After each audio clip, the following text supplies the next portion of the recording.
이제는 누가 구속된 사람인가요?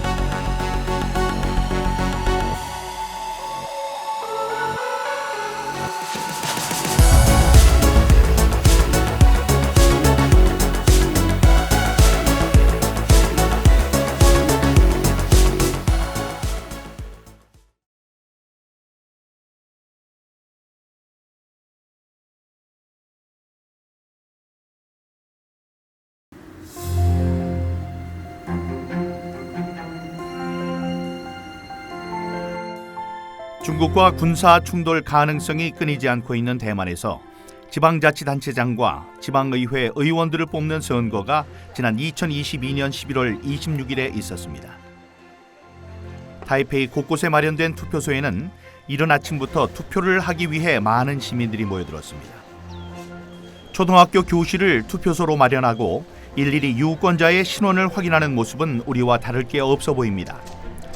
하나의 중국을 주장하는 중국과 대만의 독립을 주장하는 입장들이 팽팽히 맞서고 있다는 점에서 이번 선거는 미래의 대만 정치를 판가름할 수 있는 중요한 잣대이기도 했습니다.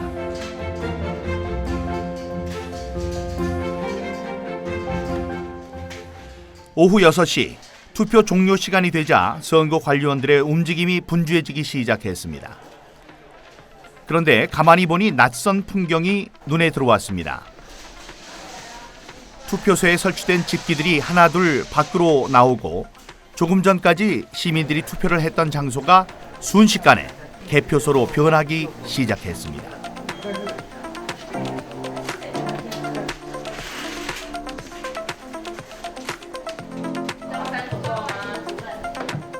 투표소가 개표소로 전환하는 데 걸린 시간은 10분 남짓. 놀랍게도 대만의 투표소에서는 투표함들이 움직이지 않고 있었습니다.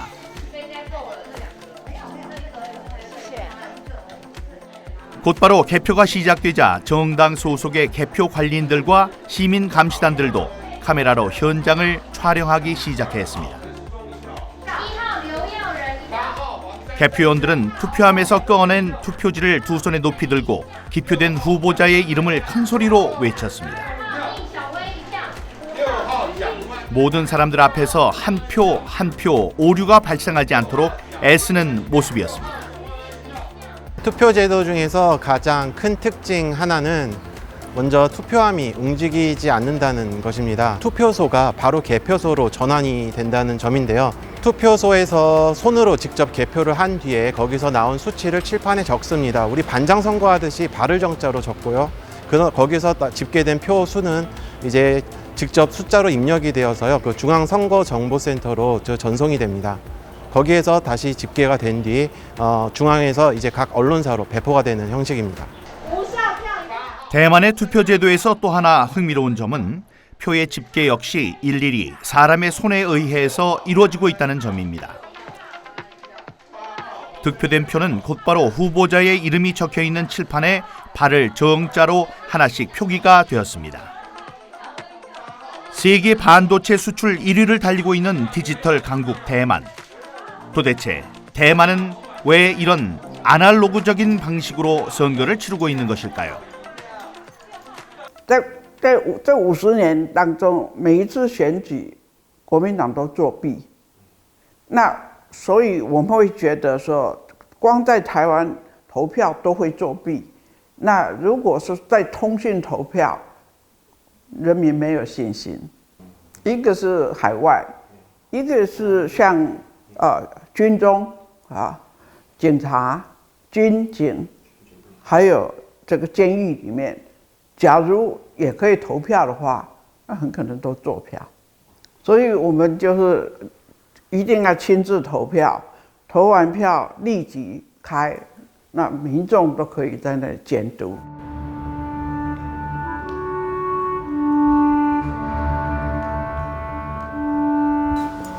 제 지역구인 송도가 이제 눈앞에 보이지만 사실 저거는 전부 다 잔척이 된 곳입니다.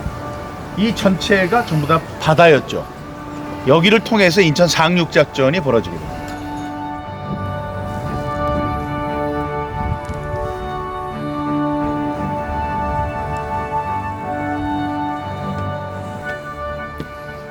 (1950년 9월 15일) 공산주의의 침략 속에 풍전 등화와도 같았던 한반도의 운명을 바꿔놓았던 인천 상륙작전. 오랜만에 제가 나고 자란 인천의 상징적인 기념물 인천 상륙작전 기념비를 찾았습니다.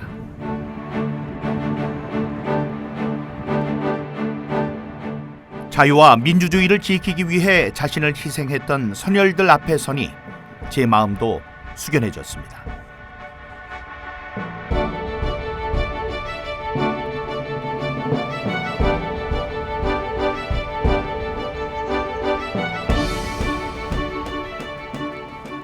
인천은 제가 결혼하기 전에 평생을 살았던 곳입니다. 그리고 처음으로 정치를 하기 위해서 이제 둥지를 튼 곳이기도 하고요.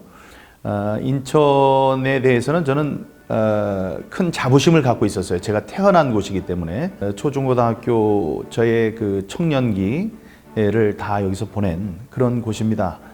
그래서 이제 애정이 있고. 뭐 저의 태를 묻은 곳이죠. 저의 그 정치적 기반이기도 하고요.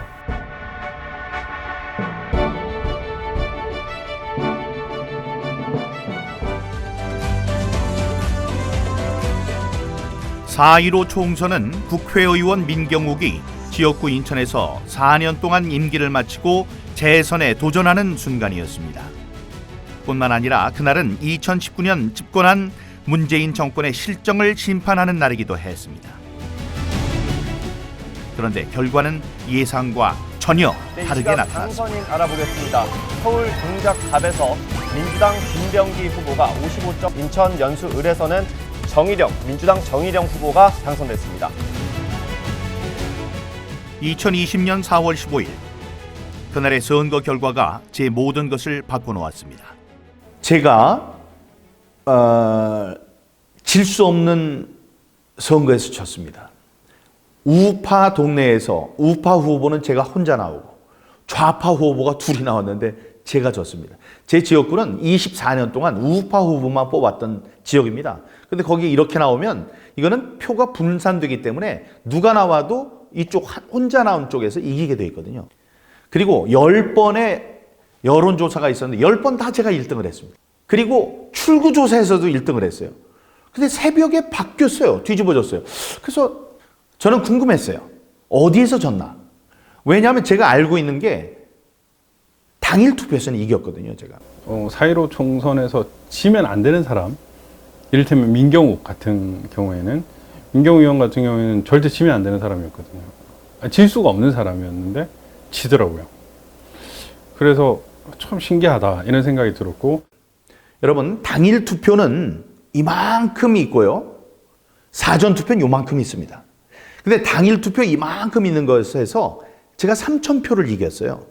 그러면 당일 투표, 사전 투표 요만큼 있는 거에서는 1,500표쯤 이겨야 돼요. 반이라고 한다면.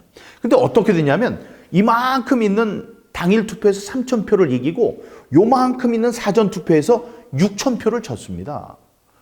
이건 이상하거든요. 저희는 뭐 이길 거라고 봤죠. 왜냐하면 문재인의 실정이 너무 컸으니까. 근데 결과적으로 졌어요. 그래가지고 지고 나서 제가 그걸 봤는데 통계가 너무 이상한 거예요. 각종 결과들이 이해할 수 없는 그런 상황이었던 거예요. 그래서 이거 좀 심각한데? 부정선거 아닐까라는 생각을 했는데 약간 내부적으로 그 게임 회사 다니는 분이 뭔가 멘트를 줬었어요. 그래가지고 63대 36이라는 그 스코어가 가지는 의미, 그게 조작 상수가 들어간 것 같다라는 것이었고, 실제로 수도권 전역에서 미래통합당과 그 더불어민주당의 득표율이 사전 투표는 일관되게 63대 36이고 당일 투표는 오히려 이기는, 이런 말도 안 되는 이 산수만 해도 알 수 있는 이 현상을 보면서 이건 조작이다라는 판단을 사실 했었어요.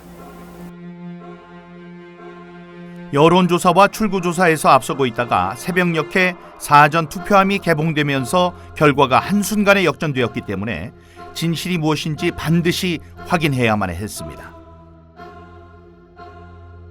0.39, 0.39, 0.39라는 이상한 통계가 3번이 겹쳐 나왔을 때, 그리고 서울, 경기, 인천에 민주당과 미래통합당의 후보들이 전체 얻은 표의 비율이 63대 36, 63대 36, 63대 36으로 3번이 겹쳐 나온다는, 이걸 딱 봤을 때 이거는 저는 예비가 돼 있었기 때문에 이건 무언가 잘못됐고 심각하게 잘못됐다는 것을 바로 알 수 있었죠. 그렇게 저의 부정선거에 대한 싸움은 시작된 겁니다.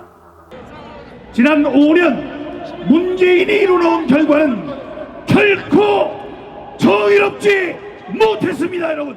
이제는 4.15 초홍선에 납득할 수 없는 결과에 의심을 품기 시작한 국민들이 하나둘씩 거리로 나오기 시작했습니다. 촛불로 이 정권을 부정선거 투쟁이 본격화되면서 집회에 참가해서 4.15 선거의 진상을 알리는 일은 더욱 중요한 일이 됐습니다. 저들의 조를 녹여버립시다, 여러분. 이 통계를 한국에서 제일 잘하시는 서울대학교 박성현 교수님, 한림원 원장까지 지내신 통계학과 교수님이신데 이분이 그러셨습니다. 이건 두 가지 케이스다. 하나님이 하셨던가 아니면 100% 조작이다. 이 서울에 600개 넘는 동네, 각 동이 있습니다. 동에서 민주당 후보가 항상 사전 투표에서 당일 투표보다 높았습니다. 이게 이기고 지고가 있어야 돼요. 근데 모든 동에서 민주당 후보가 이 사전 투표에서 당일 투표보다 항상 유리했어요.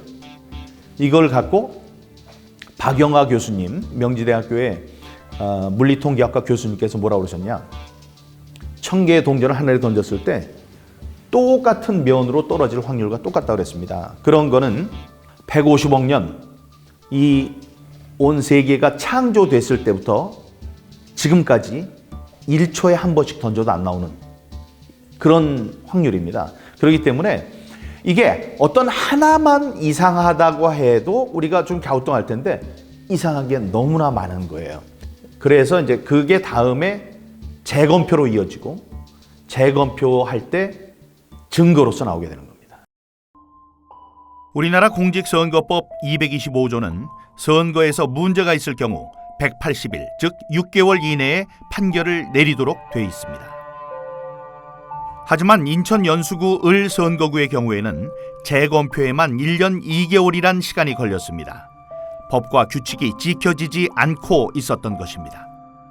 재검표 절차를 진행할 때 전자개표기로 한 번씩 표를 다 집어넣거든요.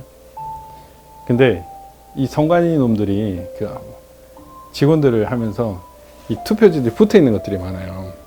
가짜 표들을 만들어 놓으니까 이 투표지들이 붙어 있는 것들이 많은데 얘들이 이걸 집어넣으면서 다 하나씩 떼버리는 거예요. 붙어 있는 투표지들을 이렇게 붙어 있으면 이렇게 떼가지고 이렇게 집어넣는 거예요. 지금 오늘은 원래 이게 연락증서 신청을 하고 한 게 아니라서 아니 그러니까 우리가 그때 의뢰한 거하고 조금 달라고 해서 재검표장에서는 정상적인 투표지라고 볼 수 없는 이상한 투표지들이 곳곳에서 나타났습니다. 제가 처음에 그 투표지가 들은 박스를 딱 열으니까 깜짝 놀랐거든요. 왜냐하면 전부 다 투표지가 세 종이 그냥 인쇄에다가 갖다가 거기다 다 쌓아 놓은 거예요. 그 투표 박스에다가 그냥 우리가 말하자면 A4 용지 세 박스 뭐 큰 박스에다 집어넣으면 그런 상태. 그 전부 다 그렇게 돼 있고 그게 한두 장이 아니고 그냥 전체 박스가 다 그런 걸로 채워져 있고 그래 한 박스씩 열어가지고 대법관들이 이제 거기서 그 숫자 세기 위해서 이렇게 하는데 저는 계속 그 뭐 숫자라든 이런 건 하나도 머리에 안 들어오고 그냥 전부 다 이거 전부 새 건데 이거 이상하다. 실제 투표한 게 아닌 것 같아요. 접은 게 없잖아, 접은 게. 롤도 아니고 인쇄한 것 같아. 네. 투표 용지가 아니에요, 용지가. 용지는 하얀색 롤 저기 1번만 그렇다는 거예요? 재검표 현장에 등장한 투표지들은 접힌 자국이 전혀 보이지 않는 마치 신권 다발처럼 빳빳하게 묶여있는 투표지들이었습니다. 모두 사람의 손을 전혀 타지 않은 것처럼 보였습니다. 롤 용지가 아니에요, 인쇄한 용지야. 이거 문제 제기해야 되는데요. 왜냐면 접힌 자국이 없어. 내가 여기 사진이 있거든. 뭐 통상적으로 종이란 건 이렇게 한번 접히면 형상 복원이 안 되잖아요. 이게 신기한 건 선관위는 이제 그런 부분에 대해서 형상 복원 기능을 가진 특수 재질을 사용한 투표지라고 그거를 선관위 그 유튜브에 팩트 체크라는 명목으로 바로 올렸어요. 그 말이 안 되는 거잖아요. 근데 그 자리에서 아주 굉장히 거기서 소동이 일어났어요. 그래가지고 사진을 찍으려고 했더니 그걸 담당한 법관이 사진을 못 찍게 해요. 그리고 자기가 챙겨가지고 당장 가져가서 대법관한테 갖다 보고를 하고 이렇게 하면서 우리가 그래도 증거로 이제 남기기 위해 사진을 찍으려고 거기서 요청을 하니까 이미 봉인을 했기 때문에 사진을 찍을 수 없다고 이렇게 얘기를 하더라고요. 근데 나중에 그런 것들이 다 봉인이 없었어요. 죄송합니다. 네, 보세요. 이거 지금 찍었어. 공유 안 되시네.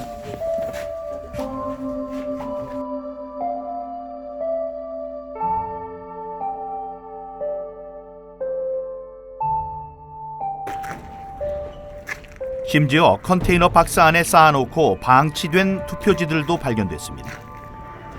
한적한 컨테이너 창고는 선관위 사무실과 멀리 떨어져 있어서 관리나 감독이 전혀 되지 않는 상황이었습니다.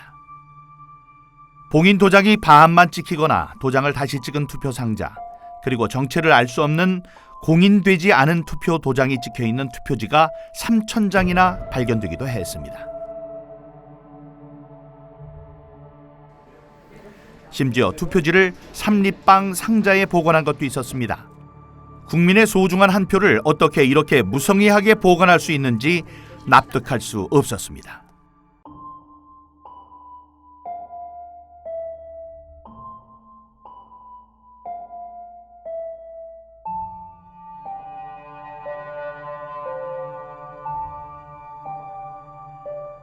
신중동 같은 경우에는 사전투표, 관내 사전투표 18,210명, 관내 사전투표 6,134명이었는데 그 인원이 투표를 하려면은 3점 몇 초당 해야 돼요. 3점 몇 초당. 그러니까 그 18,210명이 투표를 하면 4.7초당 한 명씩 해야 되는데, 한 표씩 해야 되는데 6,134명까지 다 합치면은 3점 몇 초당 해야 되는 거예요. 근데 상식적으로 비닐, 그 다음에 체열 측정, 그 다음에 알코올 이렇게 손 바르는 것까지 하면 시간이 많이 걸리고, 그 다음에 한 줄 서기였잖아요. 코로나 때문에. 그게 가능한가? 3점 몇 초당. 불가능하거든요. 4.15 총선이 끝나고 나서 한 3개월 지나가는 시점이었습니다. 중앙선관위에서 아주 대형 이렇게 5톤인가요? 5톤 그 쓰레기 폐지 이렇게 차가 나가고 있다라는 제보를 받고요. 그리고 그 차를 따라갔습니다. 그 차를 따라갔더니만 한 30분 따라갔더니만 시에 있는 한 야적장으로 가서 거기에 폐지와 파지들을 마구 쏟아놨습니다. 그리고 그 폐지들이 이렇게 쌓여 있는 그 폐지들 속에서 중앙선관위가 이렇게 사용했던 많은 서류들이 파쇄지라고 하죠. 파쇄. 다 파쇄가 됐던 거죠. 그러니까 4.15 총선이 끝났는데 그 서류는 사실은 보관이 돼야 됩니다. 다. 서류가 다 보관이 돼야 되는데 그 서류의 상당 부분이 파쇄가 되어서 가루가 되어서 비닐에 담겨 있었고요. 그리고 일부 파쇄하지 않은 이렇게 서류들이 이 박스 안에 이렇게 나뒹굴고 있었고요. 봉투 안에 들어 있었습니다. 그 봉투 중에 하나가 부여청양 투표지였습니다. 비록 찢어져 있었지만 부여청양 사전투표지였습니다. 그 부여청양 사전투표지 저희가 언론에 저희 유튜브로에서 공개하자마자 중앙선관위가 매우 당황해서 심지어 부여 청양에서 투표한 그분을 그 투표지를 찾아버렸습니다. 찾아서 누굴 찍었는지까지 알 수 있는 거죠. 결국은 QR코드만으로 누가 찍었고 누가 몇 번을 찍었는지 알 수 있는, 그러니까 비밀 선거를 완벽하게 침해했다는 사실을 스스로 자백을 해버렸습니다. 중앙선관위가 4.15 총선 이후에 증거들을 은폐하고 있고 폐기 처분하고 있다. 스스로 부정선거라는 것을 인정하고 있다라는 사실을 증명하고 있습니다. 그러니까 증거 보존을 조직적으로 은폐하려는 것들이 보였죠. 너무 엉망이더라고요. 아, 오프라인 조작도 있었구나 라는 걸 느꼈습니다. 오프라인 조작도 있음을 느꼈고, 오프라인 조작이라는 건 뭘? 표 바꿔치기, 표 넣기. 근데 이게 되게 어려운 게 아니더라고요. 왜냐면 이제 분당을이나 선관위에서 투표지를 보관하는 이 과정이 너무 허술한 거예요. 심지어 그게 번호키로 돼 있는 거예요. 그 되게 허름하고 CCTV도 제대로 안 돼 있고 이러면은 누가 가서 열고 바꿔버려도 뭐 알 수가 없는 거예요. 분당을 같은 경우에는 가구 단지, 가구를 위한 뭐 그 일단 스테디움 같은 게 있었어요. 거기가 약간 허름해가지고 거기 투표지들이 보관되어 있었는데 그런 데서 그냥 바꿔치기 하면 모르겠더라고요. 그래서 선관위에 보관하는 것도 마찬가지로 이게 번호키만 알면은 누군가가 새벽에 들어와서 투표함을 바꾸거나 아니면은 그 백묶음 몇 개 안 되잖아요. 그거를 집어넣어 버리면 되는 거예요. 그 과정에서 이 봉인지 관리가 하나도 안 됐다는 사실을 알게 됐어요.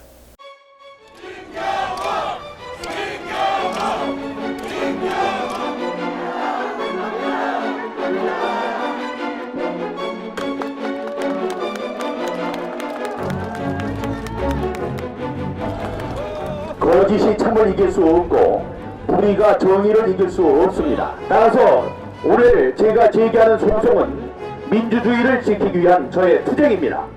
대법원 이번 사건을 다룸에 있어서 그 어떤 정치적 압력에도 흔들리지 말고 다만 법과 양심 그리고 민주주의를 지키기 위한 사명감만으로 재판에 임해주기 바랍니다. 중앙선거관리위원회에 요구합니다.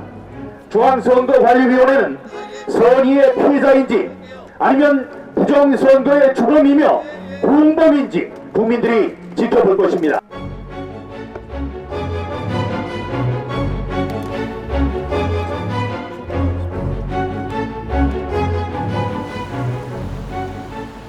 부정선거를 입증하는 증거들이 하나둘 나타나면서 자발적으로 투쟁에 함께 참여하는 시민들도 늘어났습니다. 그만큼 이번 사건은 평범한 시민들에게도 놀라운 일이었습니다. 첫 번째 없애야 될 것들이 있는데 그 첫 번째가 사전투표, 두 번째가 전자개표기, 세 번째가 QR코드예요. 이제 이게 부정선거의 이제 증거들로 나온 건데 요 밑에가 그다음에 이게 바로 이른바 배춧잎 투표용지입니다. 위에는 지역구 국회의원의 이름이 나오고 밑에는 이렇게 비례대표 국회의원의 투표용지가 초록색으로 한 장에가 인쇄가 되어 있습니다. 배춧잎 투표지가 공개되자 배춧잎을 몸에 두르고 시위에 참가한 시민도 있었습니다. 그렇게 4.15 총선의 문제점들이 하나둘 수면 위로 떠올랐습니다. 자발적으로 부정선거 증거들을 확보하기 위해 팔을 걷어붙이고 나선 시민단체들도 있었습니다. 이들 덕분에 배춧잎 투표지 같은 비정상적인 투표지들이 결코 인쇄될 수 없다는 것이 확인되기도 했습니다. 투표가 인쇄가 돼서 나오면 자동으로 잘라서 자동으로 배출하는 기능이 있습니다. 그러다 보니까 다시 중첩되거나 종이가 말릴 가능성이 없죠. 이미 잘려서 앞으로 배출을 해버리는데, 그래서 중앙선관위가 뭐 중첩되어서 다시 들어가서 말려서 이렇게 되었다, 배춧잎 투표지가 되었다, 새빨간 거짓말입니다. 중앙선관위에서 이렇게 관리하는 사전선거, 이 사전선거 투표지를 똑같은 투표지를 위조 복사 다량으로 출력할 수 있다. 개인이 만약에 이것을 가지고 사전선거 위조 가짜 투표지를 마구 출력해서 만들었다면 그건 지난 선거에 반드시 사용되었을 것이다. 저는 그렇게 생각합니다. 그다음에 이제 이게 굉장히 중요한 일장기, 그야말로 일장기 투표용지입니다.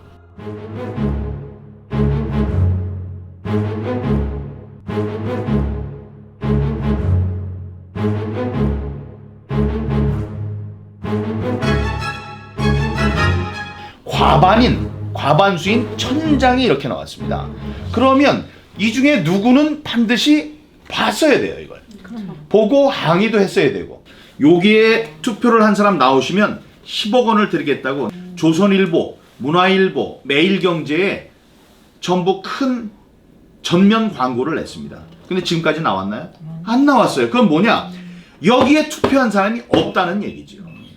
그러니까 그 사람들, 대법관들이 지금 얘기하는 거는 어떤 것 같냐면 여기 시체가 있고 피를 흘리고 죽어 있고 그 앞에 피가 묻은 칼이 발견됐는데 칼에 지문이 묻어 있었어요. 그걸 보고 정상적이라면 그 칼에 있는 지문을 본 다음에 지문이 묻은 사람이 범인이다라고 추론하는 것이 맞는데 지금 이 사람들은 뭐라고 하냐면 이 사람이 지문이 나온 사람에 대해서 이 사람이 진짜로 이 사람을 죽였다면 이 중요한 칼을 지문이 묻은 채로 여기다 놔두지 않았을 것이다 라고 얘기하는 것과 똑같은 겁니다. 이거는 완전히 코미디예요. 코미디. 개콘이 그래서 없어진 게 아닌가 이렇게 생각합니다. 재검표 과정에서는 좌우 여백이 서로 다른 사전 투표용지들도 등장했습니다. 사전 투표 때 사용된 프린터는 좌우 규격이 미리 일정하게 정해져 있기 때문에 규격에 맞게 인쇄가 돼서 출력되는 게 정상입니다.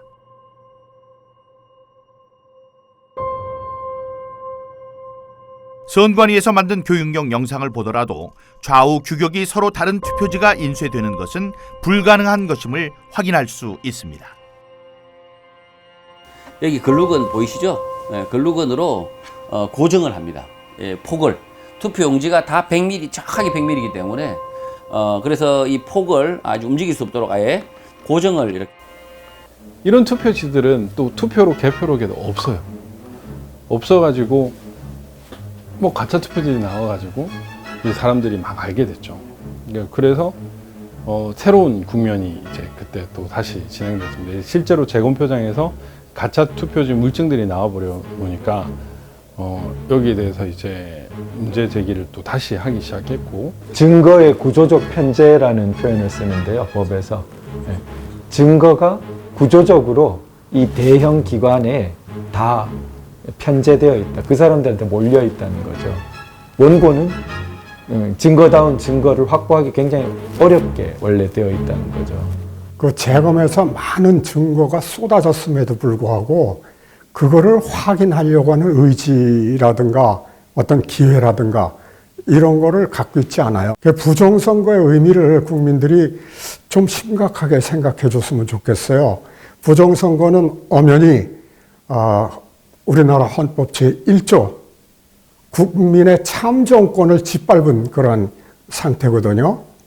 따라서 이것은 국기문란, 국헌문란.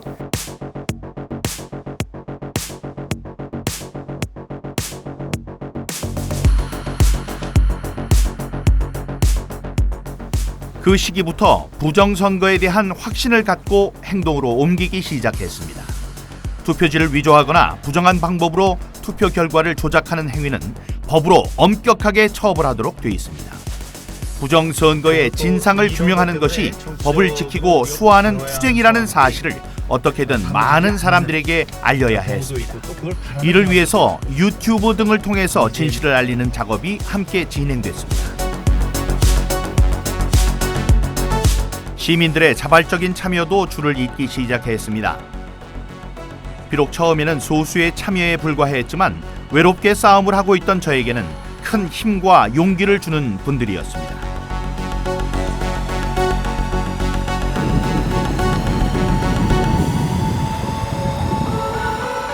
그러면서 조금씩 부정선거 진상 규명에 대해서 관심을 갖고 응원하는 시민들도 늘어났습니다.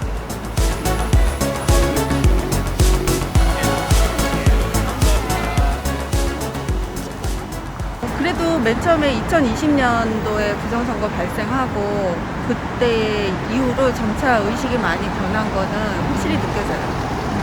지금은 많은 국민들이 많이 알고 적어도 그럴 수도 있겠구나 하고 의혹은 가지고 있는 것 같아요. 이 부정선거는 대한민국을 망치는 가장 악랄한 그 범죄라고 생각하기 때문에 작은 거짓말도 용납을 하면 안 되는데, 그러니까 이 거짓말 자체가 나라를 전복시킬 수 있는 거짓말이다라는 생각에 진짜 울분이 막 올라와가지고 가만히 못 있겠더라고요. 그렇게 시민들의 절망은 시간이 지나면서 점점 분노로 변해갔습니다.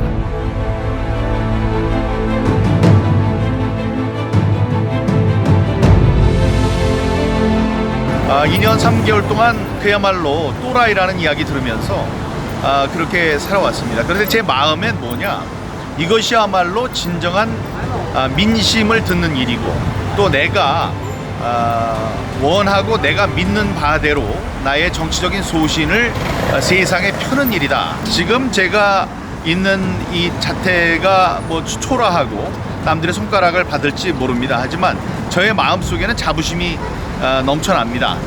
사람들이 뭐라고 해도, 손가락질을 해도 거기에 흔들릴 만큼 이렇게 이제 유약하지는 않습니다. 이 불굴의 정신으로 내가 태어난 이곳 인천, 특히 저를 지지해서 제가 4년 동안 국회에서 일을 할 수 있는 기회를 주셨던 이분들의 헌법적인 권리인 참정권을 다시 한번 되돌려드리는 이 일에 저의 뭐 인생을 걸고 싶은 그런 심정입니다.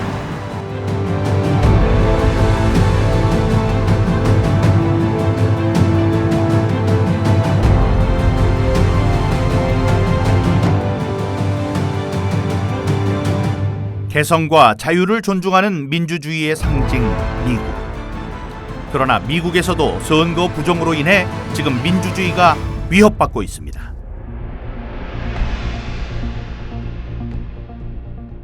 지난 2020년 재선을 노리던 트럼프 대통령은 선거 부정 사태로 인해 재선에 성공하지 못했습니다.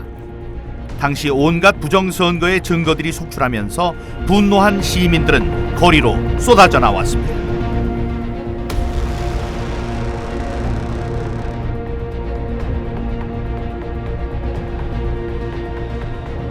2020년 미국 대선에서 논란이 된 부분 역시 사전선거와 우편투표였습니다.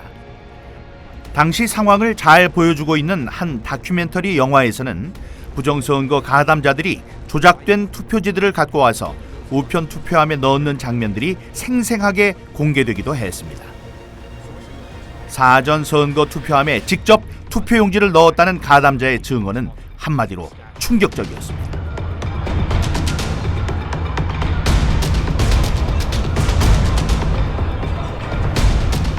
그 결과 경합주라고 불렸던 미시건, 위스콘신, 조지아 등에서 실제로 바이든 후보는 트럼프 후보를 앞서 나가면서 대선에서 승기를 얻었습니다.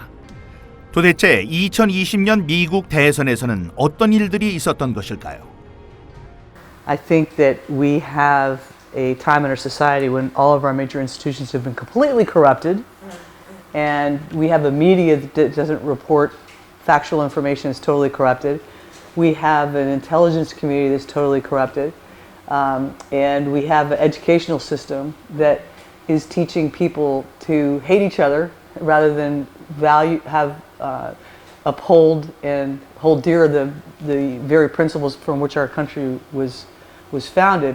And I think that we're in a very, very difficult time right now. 이런 상황 속에서 미국의 민주주의를 회복하기 위한 시도들도 일어나고 있습니다. 2023년 1월 워싱턴 DC에서 개최된 March for Life라는 행사에서는 인간의 기본적인 권리인 자유와 민주주의, 그리고 생명을 살리는 이 일에 함께 시민들이 힘을 모을 것을 결의했습니다.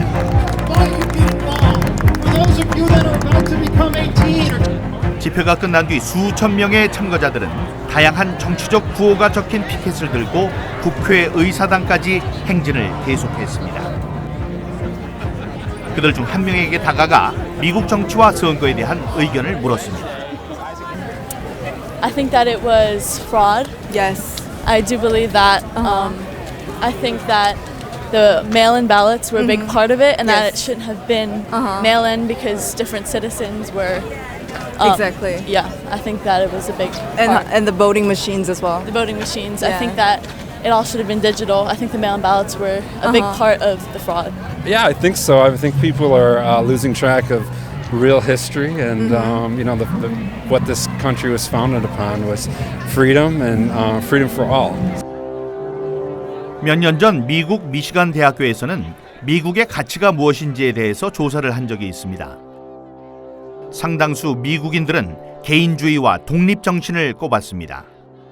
미국은 그 바탕 위에서 자유시장 경제와 민주주의의 꽃을 피웠습니다. 하지만 최근 들어 미국의 번영에 의심을 품는 사람들도 많아지고 있습니다. 2012년 11월 30일 미국의 수도 한복판에서는 검은 크리스마스라는 제목이 붙은 한 중국인 설치 예술가의 작품이 수많은 미국인들 앞에 공개됐습니다. Medal of Arts Award. Congratulations, Sai. We're so proud of you, and thank you for everything you've done for art and embassies. Thank you. 我介绍一下这个作品，等一下会怎么样 ？OK， 第一个爆炸是会从底下往上。3, 2, 1, fire.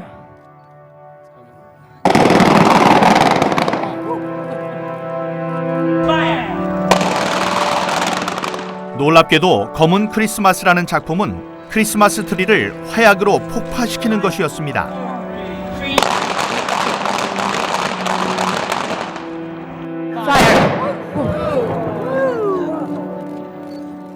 중국의 발명품인 화약으로 미국의 기독교 전통과 문화를 상징하는 크리스마스 트리를 폭파시키는 것이 행사의 목적이었던 것입니다.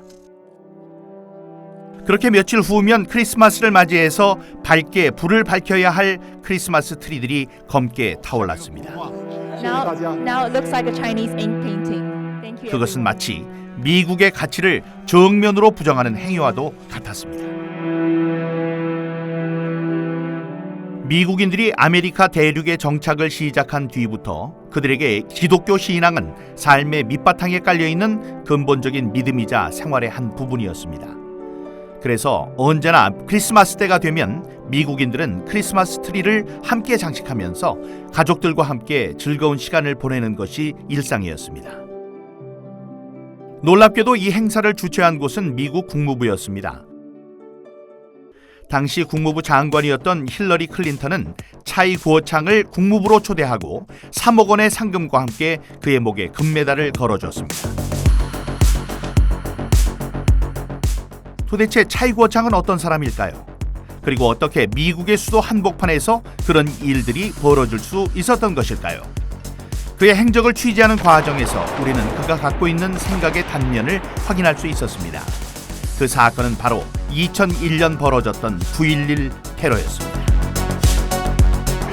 공식적인 사망자 숫자 3,000명, 뉴욕 세계무역센터 빌딩이 무너지는 광경을 보고 슬픔에 빠지지 않은 미국인은 없었습니다. 이 비극적인 사건을 당시 TV로 보고 있던 차이 구어창은 다음과 같이 말했다고 합니다.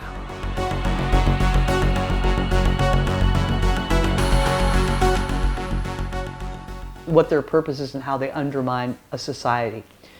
The United States of America has been a beacon of hope and liberty through these many years, and certainly been that for South Korea. And I'm really disgusted at what is happening in our country and what our foreign policy is about now. 부정선거의 진실을 규명하기 위한 시민운동을 시작한 지도 어느새 3년이 됐습니다. 그동안 우리 사회는 어떤 모습으로 변해 있을까요? 민경욱입니다. 인사 올리겠습니다. 이 시간이 얼마 남지 않아서 민주당이 도저히 될 수 없는 여러 군데에서 모두 한 군데도 빼놓지 않고 전부 다 출마를 시켰습니다. 전부 다 입후보를 시켰어요. 그런 일이 없었어요. 다음에 그 모든 사람들이 14.7 경북 경주시만 빼놓고 253개 전체에서 전부 다 15%가 넘었습니다. 이런 선거 결과는 이전에 볼 수 없었던 기이한 현상이었습니다. 4.15 총선 당시 더불어민주당의 사전 득표율과 당일 득표율의 비중 그래프를 보면 한 지점에서 겹치는 것을 볼 수 있습니다. 민주당이 당일 득표율 50%를 얻는 자리입니다. 50% 이상이면 거의 무조건 당선되는 지역들이기도 합니다. 2016년 20대 초홍선의 경우 사전 투표와 당일 투표가 여러 곳에서 겹치는 것을 볼 수 있는데 이런 게 정상적인 모습입니다. 그런데 4.15 초홍선 때 민주당 지지율이 낮은 지역에서 사전 투표 때 거의 모든 사람들이 민주당을 찍었습니다. 누군가 의도적으로 조작하지 않는 이상 이런 결과는 나올 수가 없는 것입니다.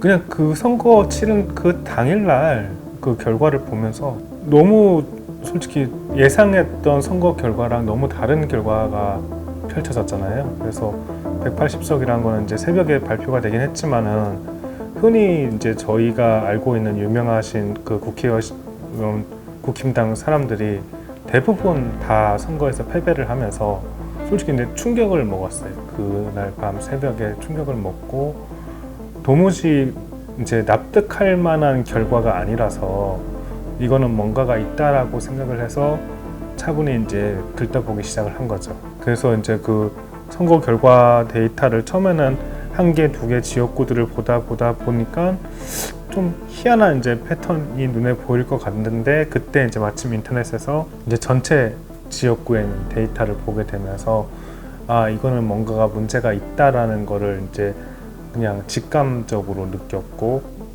좀 특이한 이제 규칙성이라든지 그런 것들이 눈에 보이기 시작을 했던 거죠. 2019년 한 음악 방송에서 발생한 투표 순위 조작 사건 역시 시청자들이 투표 결과에서 이상한 수치들이 반복적으로 등장하는 것을 보고 의심을 하면서 시작됐습니다. 1위부터 11위 사이에 무려 5번이나 29,978표가 반복적으로 나타났던 것입니다.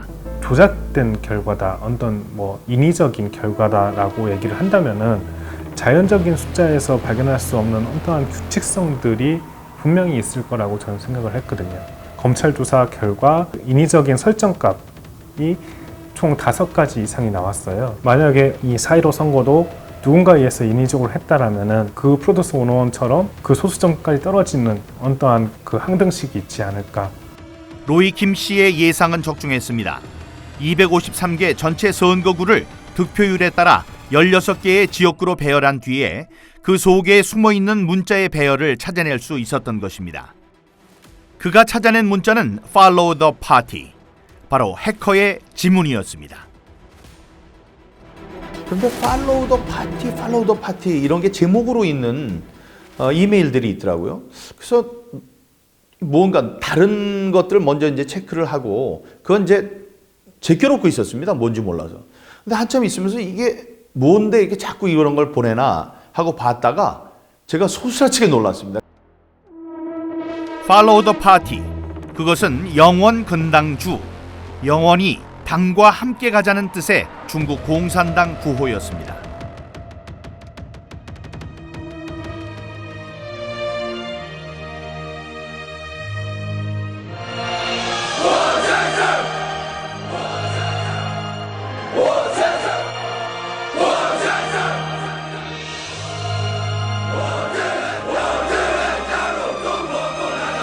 아스키 코드라고 숫자를 문자로 변환해 주는 거에 이렇게 맞추어 보았더니 FOLLOW 한 칸 떼고 THE 한 칸 떼고 PARTY Follow the Party라는 게 나왔다.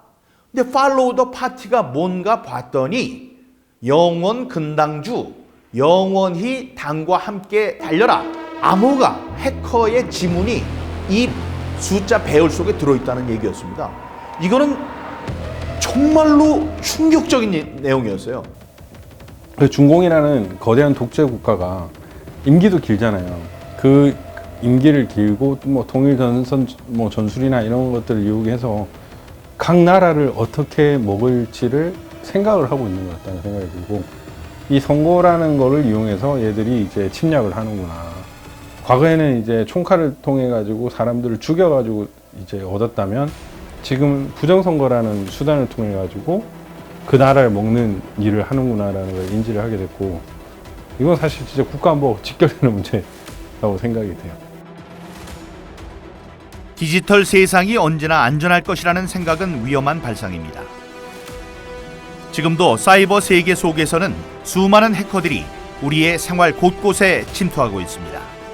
그중에는 중공이나 북한과 같은 공산주의 국가들의 사이버 위협도 심각한 상황에 있다는 것을 잊지 말아야 할 것입니다.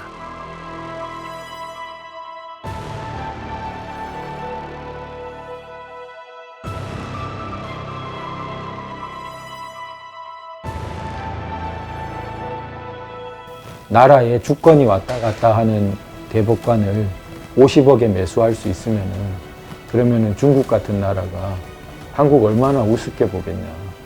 대법관 한 9명, 그럼 50억 곱하기 10 해도 500억이면 나라 주권을 산단 말이냐. 너무 참. 이 부정선거로 당선된 인간들은요, 민심을 안 봐요. 민심을 안 보니까 어차피 조작하면 되는 거니까 그 자기들을 뽑아준 그 조작꾼들만 말을 듣거든요. 그러면은 결국에는 법이 잘못되는 것이고 그 나라를 팔아먹는다는 거죠. 그래서 이 사회적 비용은 어마어마하죠, 이거는. 이렇게 우리가 알지 못하는 통로를 통해서 이상한 숫자들이 막 나오고 표가 바뀌고 그것을 사람들이 알지 못하게 하고 검증이 안 되게 하고 이러는 피해보다 더 클까요? 생각해 보십시오.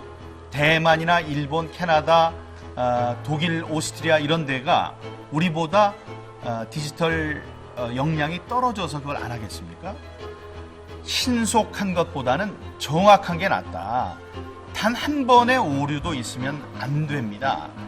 그래서 우리가 이 디지털보다는 아날로그 방식으로 가야 되는 거거든요.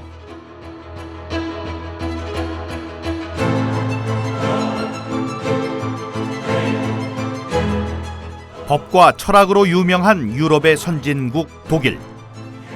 지난 2021년 독일에서는 우리의 국회의원 선거에 해당되는 연방의회 선거가 실시됐습니다. 이번 총선은 16년 동안 독일을 이끌어왔던 메르켈 총리 이후 새로운 독일의 지도자를 뽑는 선거라는 점에서 국제사회의 이목을 집중시켰습니다. 그런데 법률과 규칙의 엄격함으로 유명한 독일에서 초유의 사태가 벌어졌습니다. 선거 당일 제대로 투표를 하지 못한 유권자들이 속출한 것입니다. Many things went wrong. They didn't have enough of these election forms. They got delivered too late. Some of these places had to stay open 2 hours more, I think, until 8 o'clock in the evening. And some people didn't have a chance to vote because the line was too long. They've been waiting for hours, and then the local closed, and they couldn't vote. So, if not everybody has the chance to vote, then it's not a fair election. I think it was a little bit chaotic. There was a marathon going on in Berlin, which made it, harder to, I think, organize the elections. And also, they have a lot of administrative problems, apparently. So, yeah, they needed to do it again. 게다가 선거 당일인 9월 26일에는 베를린 국제 마라톤 대회가 열려 도심 곳곳에서 선거 진행에 혼선이 생기기도 했습니다. 심지어 투표지 운송이 제때 이루어지지 않아서 투표를 하지 못한 채 돌아간 사람들도 많았습니다. 말 그대로 독일 선거 역사상 초유의 사태가 벌어진 것입니다. 독일 정부와 정치권은 상황을 심각하게 받아들였습니다. 선거에 결함이 발생한 것에 대해서 독일 연방헌법재판소에서는 신속하게 베를린시에 한해서 재선거를 실시하라는 판결을 내렸습니다. Die Häufigkeit und Schwere der Wahlfehler führt nach Auffassung des Verfassungsgerichtshofs zu der einzigen Möglichkeit, dass nämlich die Wahlen in ganz Berlin wiederholt werden müssen. 독일 연방헌법재판소의 베를린 재선거 결정은 3인당 출신의 기파이 베를린 시장에게는 정치적으로 큰 타격이었습니다. 여기에 2023년 새해 벌어진 불꽃놀이 폭동 사태로 불안정한 치안이 문제가 되면서 상황은 더욱 복잡하게 흘러갔습니다. 그동안 베를린은 경기 불황, 실업자 문제, 그리고 난민 수용에 대한 시민들의 불만이 높아가던 상황이었습니다.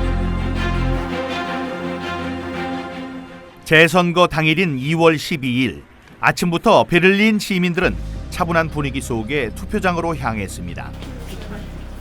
독일인들에게 이번 베를린 선거는 민주주의와 선거의 중요성을 다시금 일깨우는 소중한 시간이 되고 있었습니다.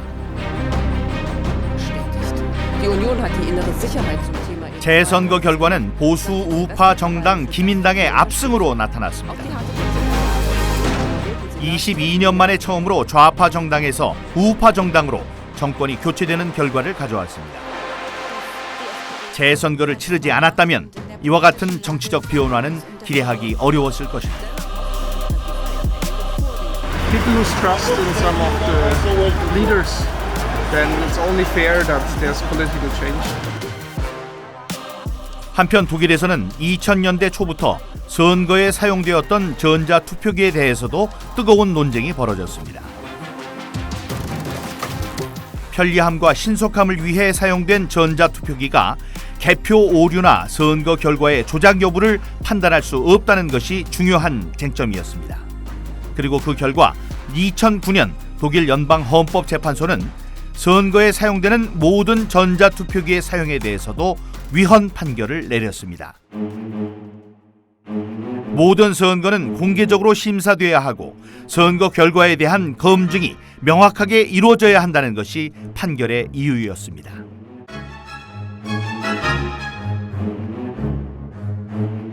선거 결과에 대해서는 이제 검증 가능할 수 있도록 하는 이제 그 장치들, 제도적인 법규적인 장치들이 없기 때문에 무효다라고 판단한 부분이거든요. 오프라인상의 이제 선거상의 문제점만을 생각해 왔었는데 이제는 이제 그 온라인상에는 더 쉽다라는 점을 인식해야 되겠고 중앙선거 관련해 이제 규칙을 보면 굉장히 이제 원칙적인 부분만 되어 있고 2009년 독일 헌재의 판단과 같이 선거 절차를 제어한다거나 선거 결과를 검증할 수 있는 장치들이 전혀 없습니다. 선진국일수록 아날로그 방식을 취하고 있습니다. 왜냐하면 디지털 전산이 얼마나 위험한지를 잘 알고 있기 때문입니다. 진실, 그 다음에 보안, 아니면 정직성 이런 것들이 더 중요한데 이 선거가 그런데 아주 편리한 것, 쉬운 것, 빠른 것을 추구하다 보니까 이 전산 시스템, 그 다음에 전산 장비 이런 것을 도입해서 결국은 선거가 부패하고 타락하게 만든 원흉이 되고 있죠. Well, let me tell you what we're going to do today. We have constructed a mini election. 2012년 미국에서는 전자투표기의 위험성에 대해서 시민들이 직접 참여하는 모의 투표가 실시됐습니다. 실험에는 전자투표기의 메모리 카드를 조작하기 위해서 해커도 참여했습니다. 투표에 참여하기 전 주최 측은 참가자들에게 한 가지 문제를 냈습니다. 메모리 카드를 사용해서 전자투표기가 해킹될 수 있는지를 묻는 질문이었습니다. 대부분의 참가자들은 해킹이 불가능하다는 데 표를 던졌습니다. It's impossible. So I vote no. I'm going to mark this ballot no.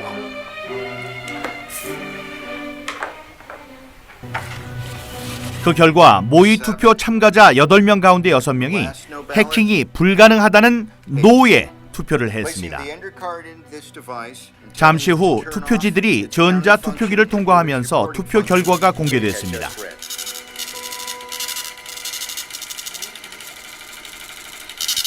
놀랍게도 결과는 정반대로 나왔습니다. Oh my.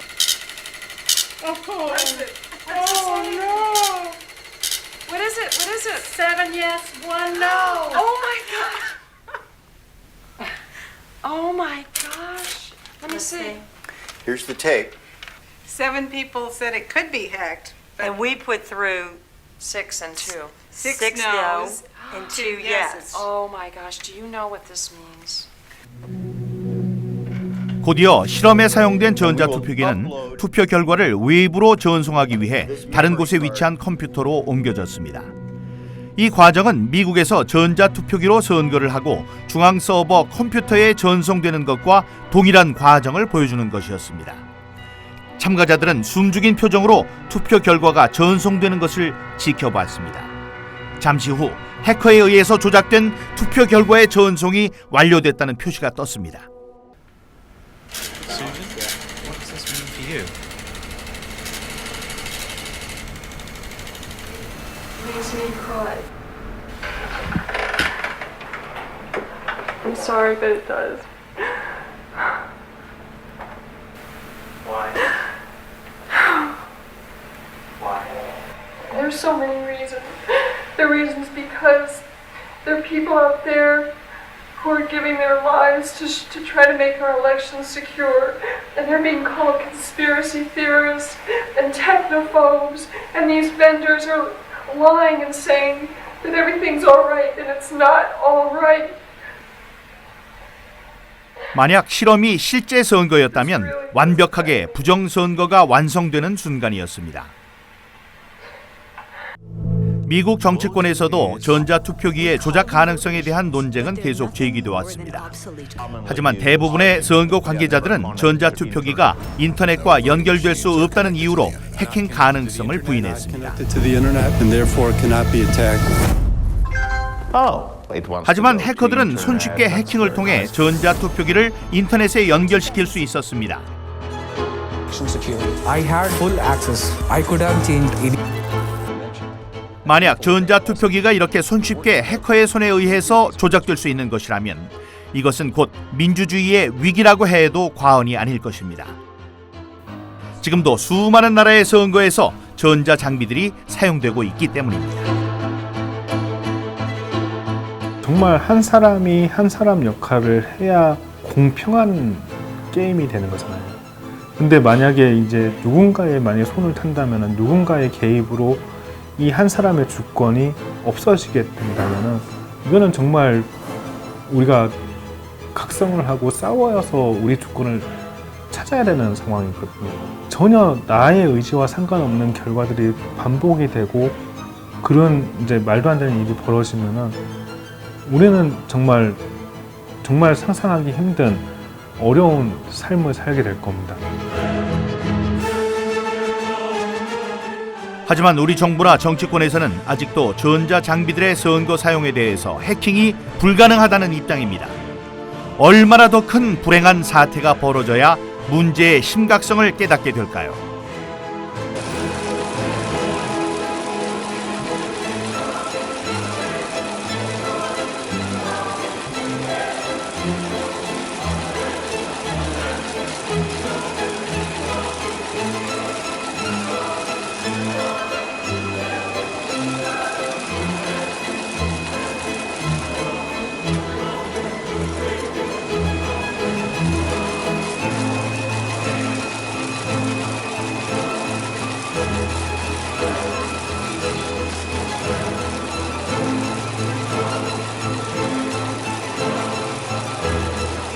이러한 이제 전산 장치의 적법성에 대해서 입증 책임은 원고에게 있는 것이 아니고 국가기관인 중앙선거관리위원회의 전산 조직, 전자투표를 위한 전산 조직의 그 적법성에 대한 입증 책임이 있다라는 주장을 했었던 부분이고요. 많은 사건들의 증거들이 있음에도 불구하고 이미 증거가 증거로 취급되는 사회가 아닌 게 돼 있어요. 어느 한쪽에서는 진실이 아닌 그런 사회가 돼 있습니다. 괴벨스, 스탈린, 레닌 이런 사람들이 주창한 게 있죠. 거짓말도 자꾸만 하면 진실이 된다. 이거요. 이게 너무 뿌리 깊어요.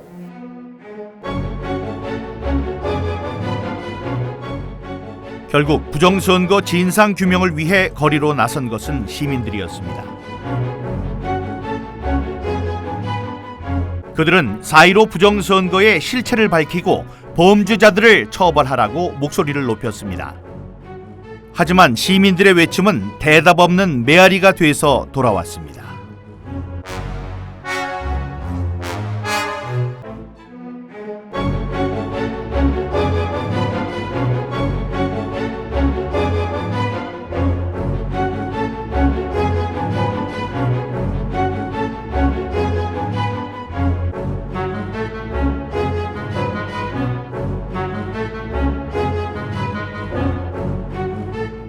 원고가 이런 부정선거 범행의 주체와 일시와 경위를 특정하지 못했기 때문에 이거는 원고의 입증 부족으로 해소를 선고한다.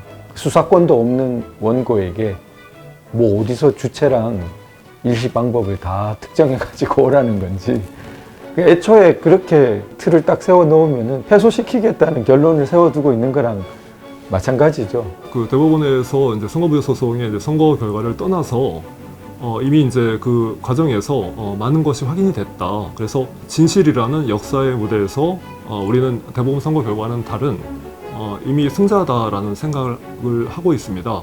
마지막으로 제가 상정한 것이 제도권 투쟁이거든요. 제도권 투쟁은 제도권 안에 있는 사람에 대한 설득을 통해서 이 문제 해결을 바라는 것과 또 제가 직접 제도권에 들어가서 저나 아니면 부정선거를 주장하고 있는 몇몇 분들이 정치권에 제도권에 들어가서 직접 해결을 한다면 법을 고치고 다음에 책임 있는 사람들에게 질문을 하고 추궁을 하고 이러면서 이제 진실을 찾아가는 그런 활동을 한다면 그것이 100배, 1000배 더 힘 있는 활동이 될 것이다.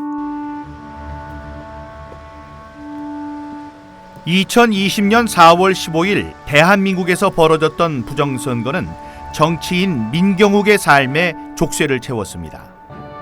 하지만 시련과 고통 속에서도 부정선거의 진상을 규명하는 이 일을 포기할 수 없는 이유가 있습니다. 저쪽에서 지금 보이는 저쪽이 전부 다 바다였어요. 바다였는데 거기에서 이제 포를 쏘면서 상륙작전이 이제 시작된 거죠. 지금 선거제도의 위기가 온 것도 자유민주주의의 위기거든요. 제2의 6.25라고 얘기하는 이유가 바로 거기에 있죠. 자유민주주의를 지키기 위해서 많은 사람들이 피를 흘리고 희생을 했듯이 이번 싸움도 치열한 싸움이고 우리의 이제 희생정신이 있어야 된다고 생각합니다. 1950년 한국전쟁 당시 인천 상륙작전의 성공 확률은 5,000분의 1에 불과했습니다. 하지만 이 작전은 대한민국의 자유와 민주주의를 지키기 위한 희망의 등대였습니다. 부정선거를 폭로하고 민주주의를 지키려는 노력은 그보다 더 어려울 수 있지만 여기서 멈출 수는 없습니다. 그것은 우리의 명예, 양심, 그리고 자라나는 우리 후손들의 미래이기 때문입니다.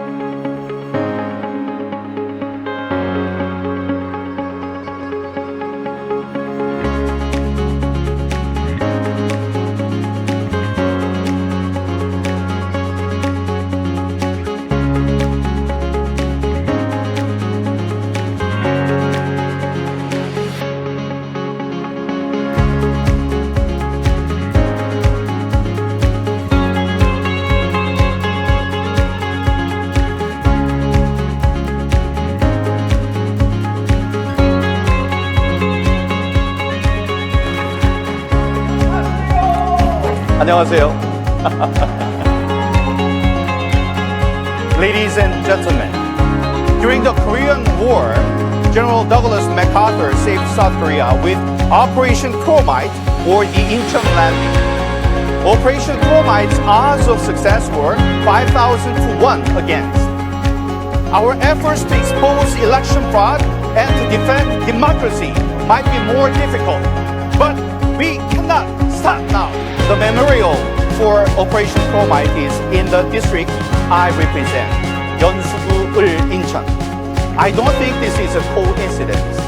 The seeds of freedom planted by General MacArthur 70 years ago in Incheon grew in my father's heart and mind, and that made me fight for freedom. The son of a humble American soldier's houseboy now shouts, "Let's go together in this fight to preserve freedom and democracy." Thank you very much. Thank you.